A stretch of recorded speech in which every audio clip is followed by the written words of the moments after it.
అమెరికాలో H1B visa వ్యవస్థ పైన మరోసారి పెద్ద చర్చ మొదలైంది. ఈసారి ఈ వ్యవస్థలో మార్పులు చేయాలని కోరుతున్నది ఏ ఇమిగ్రెంట్ కాదు, ఒక అమెరికన్ పౌరుడు.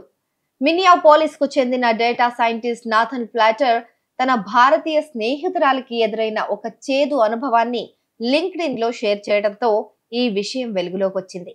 ఆయన పోస్ట్ ఇప్పుడు వలసదారులు, టెక్ నిపుణుల మధ్య చర్చనీయాంశమైంది.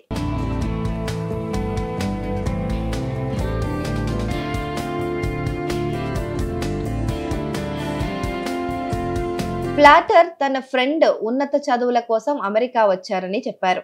ముందు 4 ఏళ్లు బ్యాచిలర్ డిగ్రీ, ఆ తర్వాత 2 ఏళ్లు మాస్టర్స్ ప్రోగ్రాం పూర్తి చేశారు. ఆ తర్వాత H1B వీసా పైన 2 ఏళ్లు ఉద్యోగం కూడా చేశారు.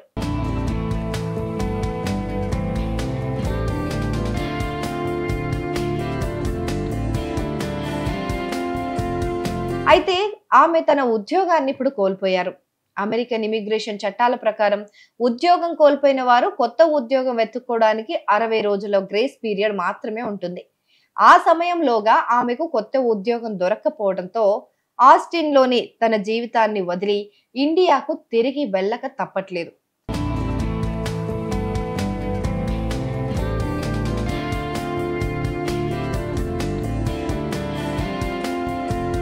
ప్లాటర్ ఈ పరిస్థితిని చాలా భావోద్వేగంగా వర్ణించుకొచ్చారు.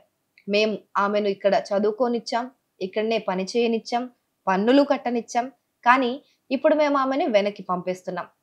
ఈ దేశంలో 8 సంవత్సరాలు గడిపిన తర్వాత ఒక వ్యక్తిని కేవలం 60 రోజుల్లో జాబ్ తెచ్చుకోలేదు, ఇంకో స్పాన్సర్ ని తెచ్చుకోలేకపోయింది అని చెప్పి వెనక్కి పంపించేయాల్సి వస్తుంది అని బాధగా రాసుకొచ్చారు.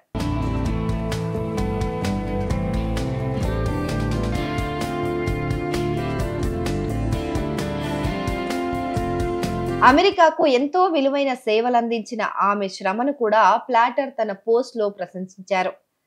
ఆమె రోజుకు 14 గంటల వరకు పనిచేస్తూ తన కంపెనీకి, ఆస్టిన్ నగరానికి గొప్పగా సేవలు అందించారని చెప్పుకొచ్చారు. ఆమె తన ప్రతిభను, జీవితాన్ని అమెరికా ఆర్థిక వ్యవస్థ నుంచి తీసి మళ్ళీ ఇండియాకు తీసుకెళ్లాల్సి వస్తుంది. ఈ విధానం ఏమాత్రం సరైంది కాదు అని ప్లాటర్ అభిప్రాయపడ్డారు.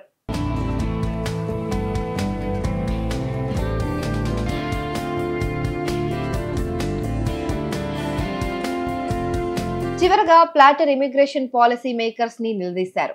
ప్రస్తుత విధానం కేవలం వ్యక్తుల జీవితాలను నాశనం చేయడమే కాదు, అమెరికా దీర్ఘకాలిక ఆర్థిక ప్రయోజనాలను కూడా దెబ్బతీస్తుందని ఆయన మండిపడ్డారు. మనం ప్రపంచంలోని అత్యంత ప్రతిభావంతులకు శిక్షణిచ్చి, చదివించి, ఇక్కడ జాబ్ కూడా కొన్ని రోజులు చేయించి, ఆ తర్వాత వారిని మన గ్లోబల్ కాంపిటీటర్స్ కి అప్పగించేస్తున్నాం, మళ్ళీ ఇండియాలకు లేదంటే వాళ్ళ దేశాలకు పంపించేస్తున్నాం.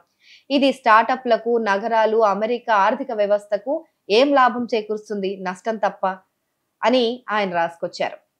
ఇక H1B వీసా నిబంధనలు ఇప్పుడే మారాలని, భవిష్యత్తు కోసం వేచి ఉండొద్దని ఆయన పాలసీ మేకర్స్ ను కోరారు.